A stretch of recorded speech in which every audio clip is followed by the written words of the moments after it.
Okay, in this video we're going to look at solving by something called greatest common factor. Okay, this is greatest common factor. Okay, and greatest common factor is, you can think of this as undistributing. Okay.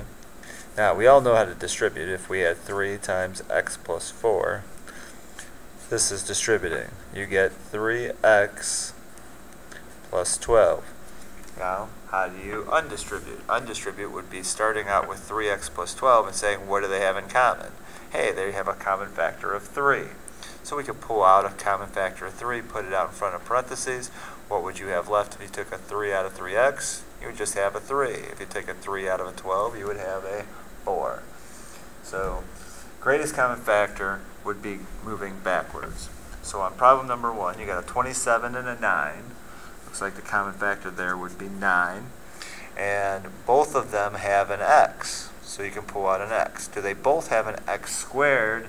No. So the most you can pull out is a 9x. Now when you pull that out, you're going to have some term here plus some term there. So we need to fill in those two terms. Well, if you take 9 and divide it out of 27, it goes in there 3 times. When you take an x out of an x squared, you're left with an x, so that's 3x plus, take 9x out of 9x. How many times does 9x go into 9x? That goes in there 1 time. Okay. Now, because we're actually solving in this particular problem, we're going to now apply the zero product property. So you've got 9x times 3x plus 1. So either this or this has to equal 0. So 9x equals 0. So that 9 times what number gets you 0?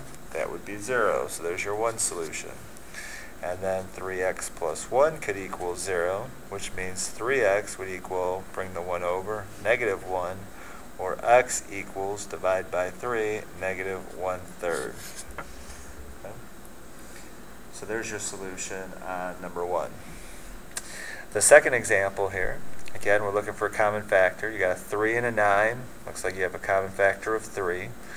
Now it looks like we have an x in both terms, so we can take out an x. Do we have an x squared in both terms? Well, you have 2 x's in this one, you have 2 x's in that one, so we can pull out a square. Could you pull out a cube? Well, you got 3 here, but you don't have 3 there, so you can't pull out a cube. So now you're going to have parentheses equals 0. Now you're going to have something left there minus something left there. So you have a minus in between whatever those values are. Now take 3 out of 3, that goes in once. Take 2 x's, or an x squared, out of the x cubed, and you're left with an x. Now take a 3 out of the 9, and you're left with a 3. Take an x squared out of the x squared, and you don't have anything left there. Okay, so now this is factored. So now we've got this times that. So 3x squared equals 0. So 3 times what number gets you 0? Obviously x there would be 0. And then over here, x minus 3 equals 0, so x would have to equal 3. Okay? So that's greatest common factor.